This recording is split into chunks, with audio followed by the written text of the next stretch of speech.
Hi, my name is James Shepard, and today I want to talk to you about the most important part of a decision.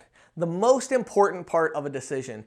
Now, the reason I'm shooting this video is because I have been faced with a really important decision for my business over the last about 3 or 4 days, and trying to figure out if I wanted to take on a new responsibility or not, okay? And so I won't give you too much more detail than that, but in making this decision, one of the things that just was really stuck out to me is, I don't think I've made enough content lately just talking about the importance of making good decisions and the most important part of making a decision. So the reason that most people make, and I'm not really talking about bad decision or good decision, it's just that people make a lot of decisions that are meaningless because nothing ever comes of them. Okay, and I did the same thing. I mean, especially in my early 20s and mid 20s, I was always making decisions. Oh, I'm going to go do that. Oh, that's going to be so cool. I'm going to do this and make all this money and everything. And then nothing would ever happen, And I was talking to my wife, Christina, about it last night. She was making something. She's a teacher, and so she was making something for her class tomorrow. And I'm sitting there writing out this decision and thinking through it and talking to her about it, And we were just talking about how funny it is, how differently I make decisions now than what I used to. A decision was literally like 30 seconds of like, oh, that would be a good idea. Well, that means I'm going to do it. Yay! I just made a great decision. No. Now the same decision took me literally 4 days of I could not get it out of my head, thinking about it nonstop. And I want to talk about the most important part of making a decision. The most important part of making a decision is not deciding what you're going to do, it's deciding what you're going to stop doing. Okay? So it does you absolutely no good to come up with a great idea and you're like, you know what, I have this idea. I'm going to spend an extra hour with my kids every day. That would make me a better dad. What a good idea. I just made a great decision. You didn't make a decision at all. The important decision is, what are you not going to do for an hour a day so that you can spend an extra hour with your kids? Because if you don't make that part of the decision, then you never made the first part.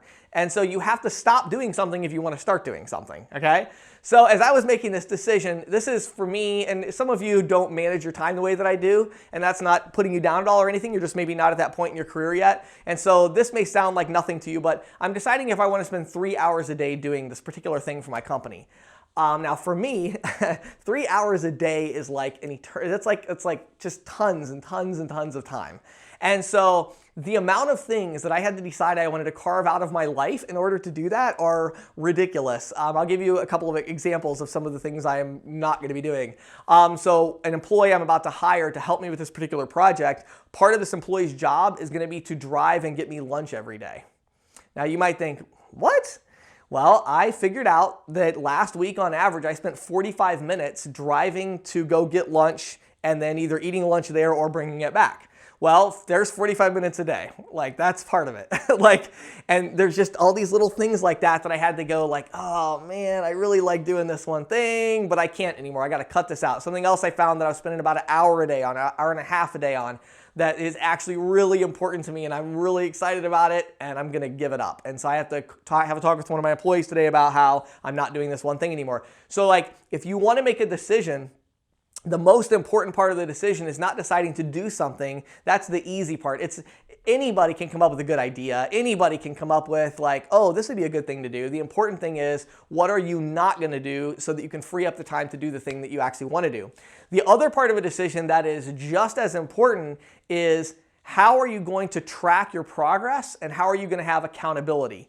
And so at the end of my conversation with my wife last night, as we were talking about all this stuff, we got to the end, and this will probably seem really funny to some of you that are either new to entrepreneurship or you're thinking about, oh, I want to be my own boss. So at the end of it, Christina's like, all right, so what do you think? Are you going to do it? And I'm like, I'm still not convinced. I figured out how to get the 3 hours a day, but the only thing is I don't know who's going to manage me. And we're talking about that for a while, and it's what do you mean manage? I'm the CEO of the company. I have my own business. I can do whatever I want, right? Yeah, that's the problem. So I said, man, I really need a manager for this. How am I going to get the right level of accountability to force myself to make sure I do what I'm supposed to do with this 3 hours a day for 90 days? That's a lot of time. And that whole conversation between my wife and I think would be surreal for many of you that are just getting into entrepreneurship. You don't really want to be your own boss. You just don't want to have a boss. And that's totally different. If you don't want to have a boss, you're going to fail, fail, fail, fail. Like, you're going to fail. For sure, guaranteed, you're going to fail.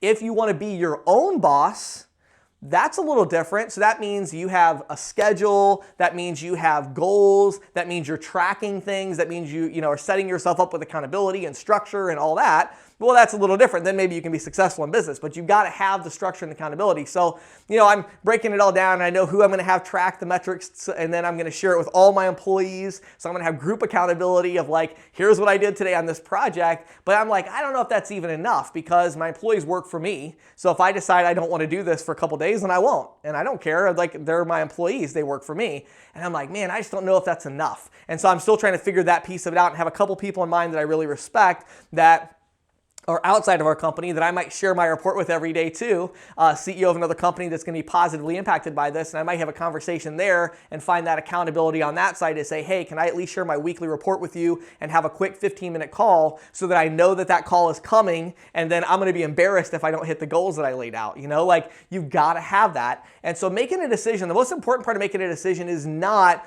oh, I made a decision to do this thing. It's what are you going to stop doing, and where is the accountability going to come from to make sure that you actually keep your commitment.